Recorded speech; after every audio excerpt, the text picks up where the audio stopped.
19. A resolution of the Council of the City of Lancaster in support of Restore Pennsylvania, an initiative to invest $4.5 billion in improvements to Pennsylvania infrastructure for the benefit of all Pennsylvanians now and into the future. Motion to approve. Second. Motion and a second. I brought this forth to council after speaking with the governor's chief of staff recently. Governor Wolf is proposing the Restore Pennsylvania initiative for not a very complex reason. Our infrastructure is failing across this entire Commonwealth. In every municipality, large, small, rich, poor, it's failing everywhere. The roads are failing, sewers are failing, our streets are failing, and frankly, we're barely able to keep our head above water with all the investments we're having just to plug holes along the way. We've gotten to this point because the federal government and the state government has conveniently abdicated their responsibility over the years, and city governments have been put in a position where they have to do an either or. What do? We pay for police or fire, or do we fix a street? When you're led to make those decisions over the years, you have to make some extremely difficult calls. So it's easy to look back now and say, I can't believe that maintenance was deferred. But the reality is, if you look at the decisions made at that time, there are some critical decisions that happen. Governor Wolf is really, really serious about this initiative. It's bipartisan. This is one of those rare instances that there is a bipartisan effort behind it.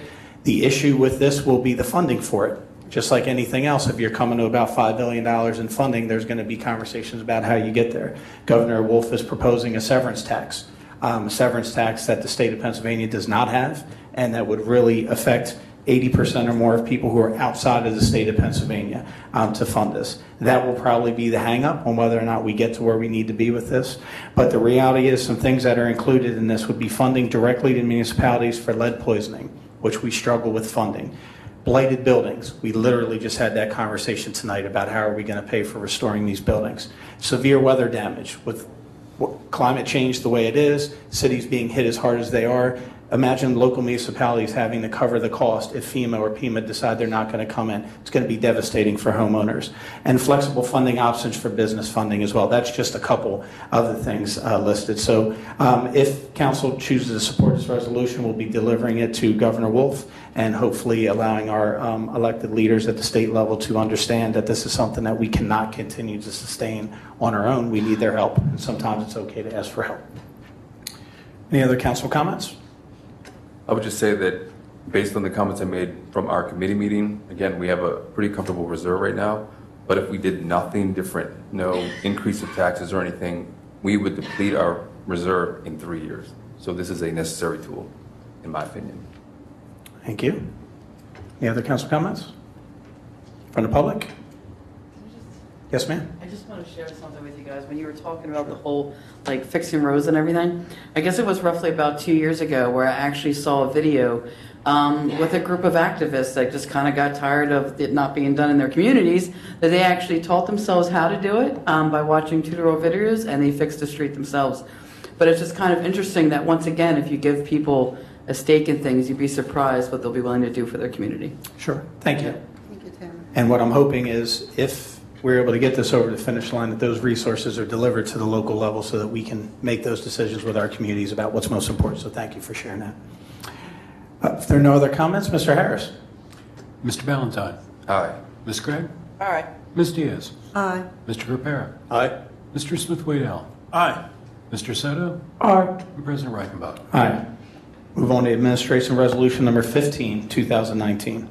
A resolution of the Council of the City of Lancaster requesting a Community Conservation Partnership Program grant from the Department of Conservation and Natural Resources to be used for the Longs Park Wetland Trail. Motion to approve. Second. Motion and a second. Councilman Ripera. Thank you, Mr. President. This grant would provide funds to add a pedestrian bridge, educational signage, and boardwalks to a planned park trail. Additional grants have been received to construct the wetlands. Thank you. Great. Thank you. Other council comments from the public? Hearing none, Mr. Harris. Mr. Ballantyne. Aye. Ms. Craig. Aye. Ms. Diaz. Aye. Mr. Ripera. Aye. Mr. Smith-Waddell. Aye. Mr. Soto. Aye. And President Reichenbach. Aye. Administration Resolution Number 16, 2019. A resolution of the Council of the City of Lancaster requesting a Community Conservation Partnership Program grant from the Department of Conservation and Natural Resources to be used for the Lancaster Waterworks and Conestoga Pines Master Site Development Plan. Motion to approve. Second. Motion and second. Councilman Gripera. Thank you, Mr. President. The master plan for development of the park relates to the pedestrian bridge recommended by the active transportation plan. The bridge would link the park to the west side of the Conestoga River, connecting the greater Lancaster Heritage Parkway. Thank you. Two things. One, again, I want to thank the administration for continually seeking out these grant opportunities. That's one thing that has been completely consistent since I came on council under Mayor Gray and also under Mayor Sirachi, is a consistent effort to find monies where we can to support our community in the best way possible. And I really, really appreciate that. Secondly, I really appreciate the connection, the attempted connection to Conestoga Pines Park. As a child, we talked about this in our committee meeting, but as a kid, it's a very difficult and dangerous place to get to, but it's a beautiful place to get to, and more of our community should have access to it. And by implementing parts of this master plan and some of the other work we're going to be doing, it's really going to be neat to see people having an opportunity to be able to experience that. Because I was lucky enough to have a car as a kid with my mom, I was able to get driven there and dropped off. Not everybody was that lucky, and it was a beautiful place to play, and it's a really nice area back there. So I'm excited about the prospects for the future. Yes, ma'am. If I may, just to add, Millsy was at a recent conversation with folks at Thaddeus Stevens to talk about a variety of things, and one of the things that came up was having a bike share rack available at Thaddeus Stevens.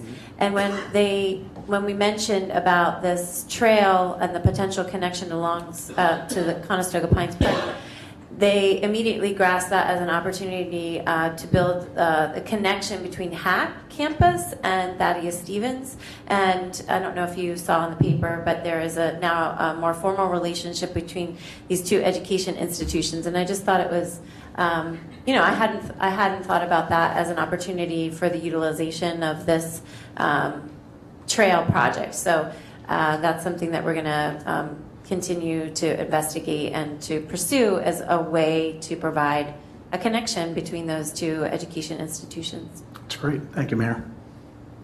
Council comments from the public? Hearing none, Mr. Harris.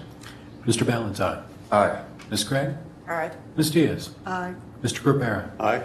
Mr. Smith-Waddell. Aye. Mr. Soto. Aye. President Wright. Aye. Aye. Council Resolution number 17, 2019. A resolution of the Council of the City of Lancaster in support of establishment of a public health care advocate within state government for the benefit of all residents of the Commonwealth of Pennsylvania. Right here. To approve. Second. We have a motion and a second. Councilman Smith-Waddell. Yeah, so this is much in line with what we've been discussing with the members of Put People First PA Lancaster Healthcare Rights Committee. Is that cool? Great. I'll get there one day. I apologize. But in these ongoing conversations about an advocate who would advocate on behalf of healthcare consumers, much the way that the Public Utility Advocate does for utility consumers in Pennsylvania, and would ideally unite the work that has been done in the Auditor General's office, in the Attorney General's office, and in the Surgeon General's office to address healthcare inequities and market issues in the state of Pennsylvania. As we discussed it in the committee meeting last week, it's an opportunity for us as a council to send a signal that we prioritize the healthcare rights of our neighbors and our constituents. Thank you, Councilman. Any other council comments? I want to thank Tammy and others for the information you provided. It was very interesting. Some of the information that was submitted from the Connecticut Office of Health Advocate, the fact that in 2017 alone, the office fielded 6,023 calls and complaints from the public, and wrongfully denied claims, $10 million were returned to Connecticut residents.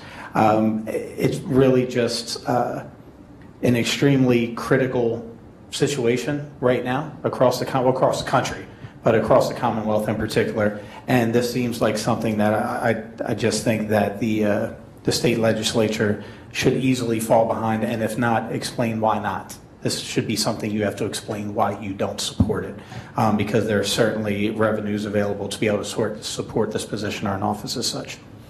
Public comment? Do you want to speak to anything, Tim? I was just gonna say that, hey, if any of y'all were willing to join us when we go meet Scott Morgan, I'm a little concerned that he might be a little bit more difficult to try to talk into some things.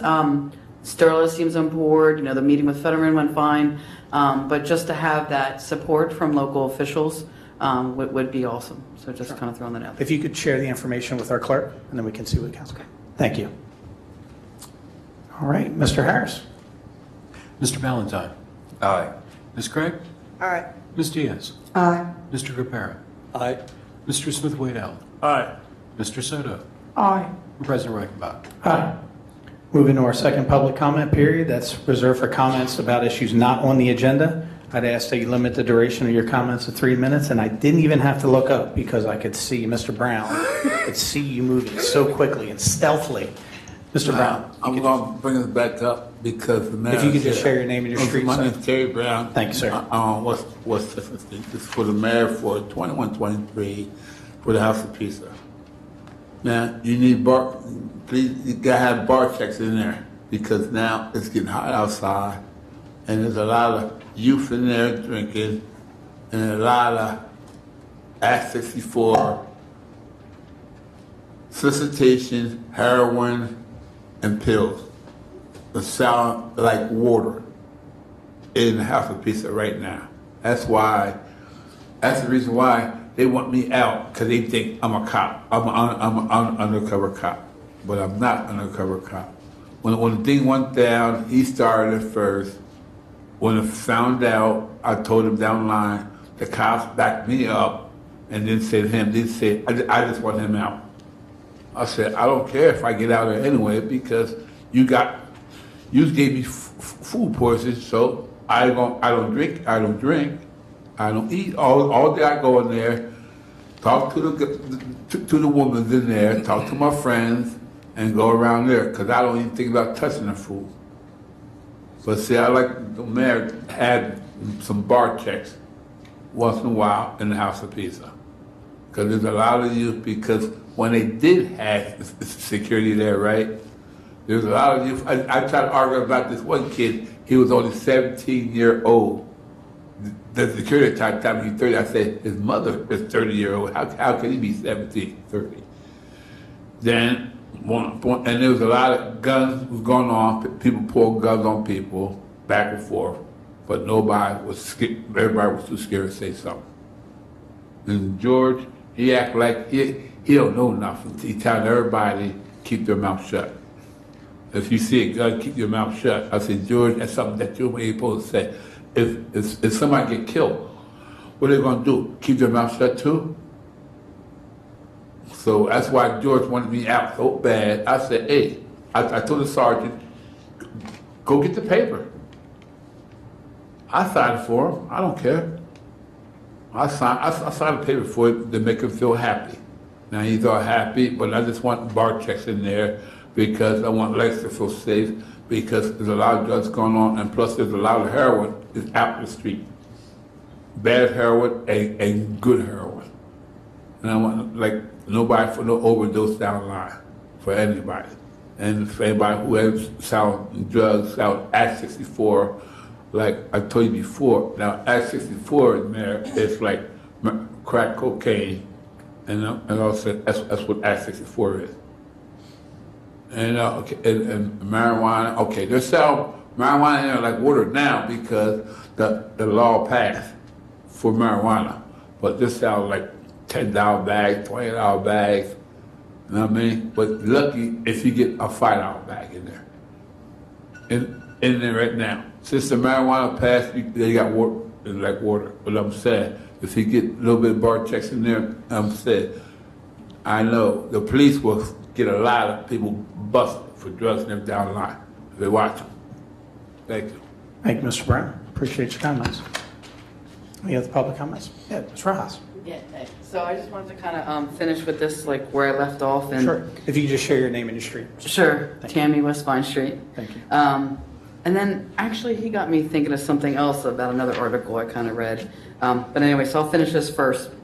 So starting with the example about where like we could have had affordable housing, but where a township turned it down. It was the township put the developer through the ringer until they dropped out. This was in Gap again, I'm sorry. Till they dropped out, then they quickly approved the Urban Outfitters expansion through the KOZ, where Urban Outfitters would get a $585,000 tax break. Both the township and the county government approved the project under the KOZ, which was later denied by the state, as well it should have been.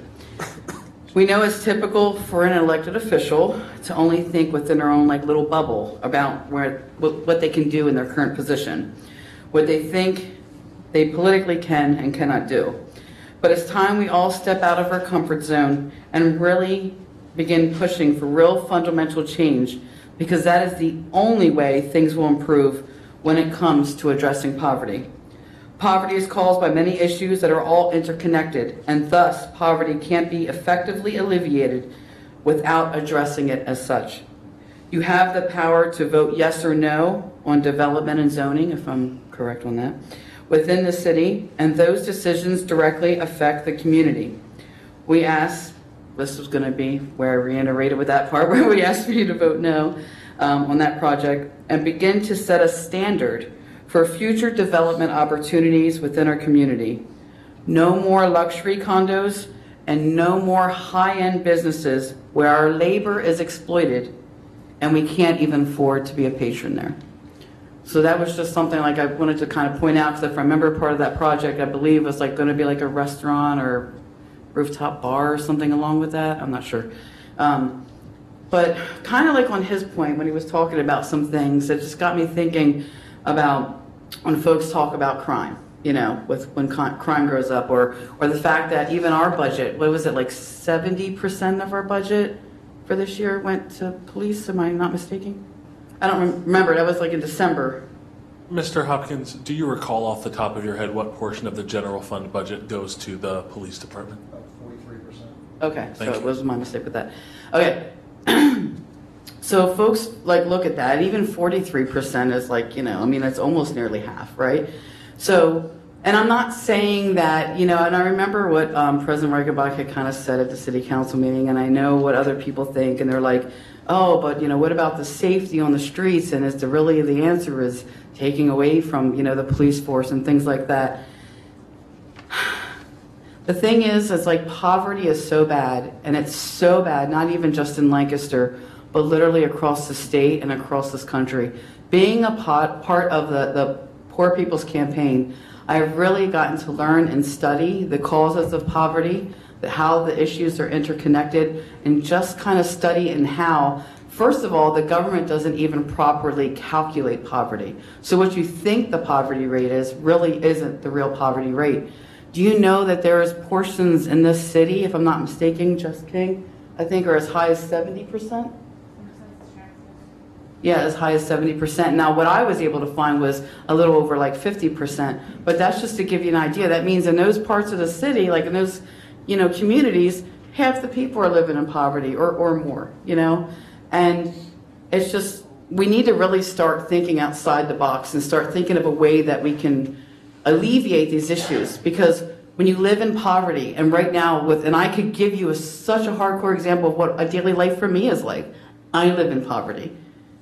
And crime probably wouldn't be so high, and along with other issues, if poverty wasn't so high. Right now, the poor people in this like community, the state, this country are basically in like survival mode right now. And if you look at the stories you see in the news, whether it's somebody stealing or somebody doing this or somebody doing that, instead of like, oh, well, why don't they just go get a job, right? You see those a lot of comments on social media.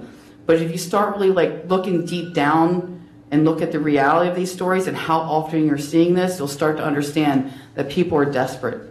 And that's where this is coming from. And I don't want to see that happen to Lancaster. I love Lancaster. I was born and raised here. And I feel like it's dying. I feel like it's no longer recognizable, and I want to bring that back. Thank you. Any other comments from the public? If not, we'll move to the report of the mayor. Thank you, President. I'd like to start with an update about the work of our neighborhood engagement team and the Love Your Block project that focuses on one of the city's most historic, if not the most historic street, which is Howard Avenue from end to end. So you might recall that we were one of 10 communities across the country that received a Cities of Service grant. We're in the company of Buffalo and South Bend and Newark, and I'm not remembering them all. Yet this is just finishing our first year of a 2-year grant, and we've also received 2 vistas to assist us in this effort. At this point, we're in the process of awarding some mini grants. We've had 11 applications totaling requests of about $20,000. And most encouraging, the projects represented 80 neighbors who were involved in the application and the project. So this is exactly what we want to do more of in our neighborhoods, get neighbors bringing their own ideas and volunteers to the table. And our goal is to help as many of these projects come to fruition as possible. We're going to be announcing the awards on April the 15th. And also part of this, we've launched the Neighborhood Leaders Academy with Leadership Lancaster. We have 9 applications. We're seeking 9 others. So if there are residents who are interested in the Neighborhood Leaders Academy, to please contact Milsey. On another topic, anti-discrimination. So earlier today, I was asked to comment on the discriminatory practices of the Star Barn Village. I think many of you may know about that. So here's what I said.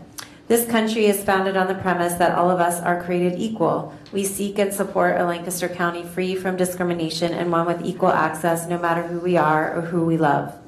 Needless to say, I will not be attending Discover Lancaster's annual meeting.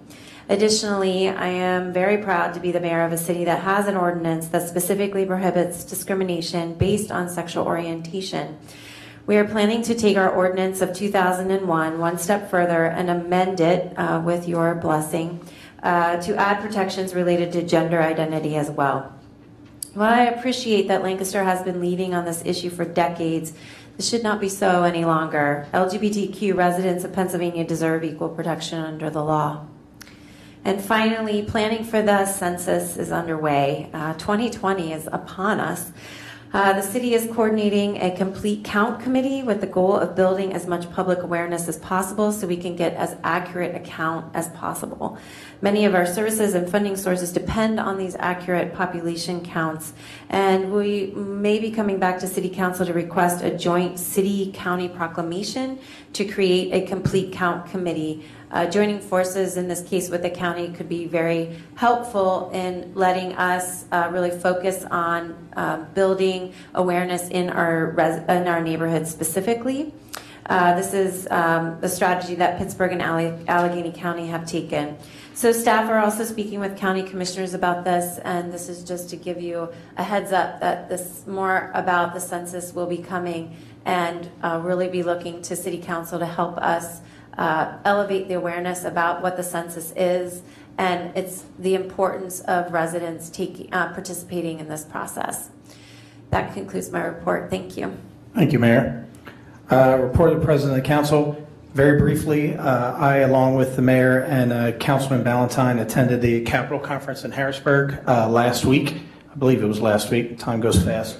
And it would have been a longer conversation, but because we're running late, just want to summarize one thing. Despite how big a municipality was, big, small, urban, suburban, rural, led by Republicans, led by Democrats, everybody in the room had the same thing to say, which was we need more tools to raise revenue in our community so that we can get the burden off of taxpayers in their property taxes. It's amazing when you attend events like that, where despite the huge differences in populations, in people, in thought, and political ideology, on the municipal level, it comes down to the exact same thing, which is we do not have enough tools and we can't keep passing the burden on the property tax owners. So that was heard loud and clear. Governor Wolf gave the opening comments to that event, and he certainly has heard it loud and clear. Mayor Srirachi has led on this issue, as did Mayor Gray, and we'll continue to push the envelope as best we can to get at least at bare minimum an a la carte menu of opportunities where we can develop ways of raising revenue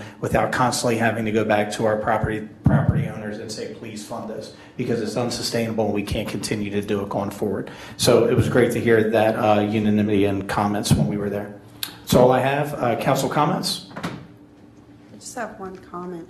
In regards to the census for 2020, that's also going to be a very important time to actually count how many residents are all over the nation.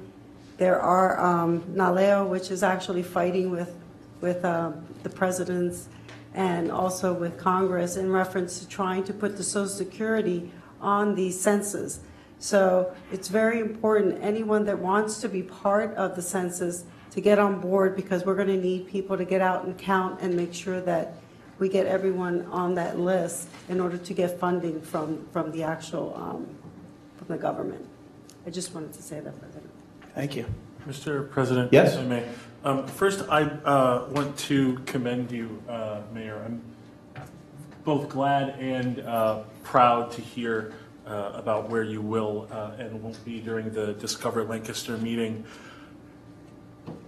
And I just want to say that for me, that feels very personal. And while I understand not your decision, but the decision to continue to have the Discover Lancaster meeting at the Star Barn, as it is Discover Lancaster's task to advertise and attract people to this county, city, and community, because one of the things that we are battling is a sense of fake reality. Not to kind of overblow it, I sat in a man's dining room about a month ago, an Afro-Dominican man from New York City, and he said to me, I feel like Lancaster is mostly white people. And that's not the case. And what really kind of burns me up about the Discover Lancaster thing is that we are battling this fake reality that our community is made up entirely of people that are straight, white, and moneyed. And I have to say that I'm sick of it, and I'm sure that a number of our residents are sick of it. And frankly, I'm just ashamed that that's happening at all. They can do whatever they want with their weird, outdated barn, that's fine. But the organization that advertises this community, this incredibly rich, diverse community, should not have any part in it. Thank you. Thank you. Any other comments? Hearing none. Have a motion to adjourn? No. I have a second? Second. All in favor? Aye. We are adjourned. Thank you, everybody, for taking the time to come out.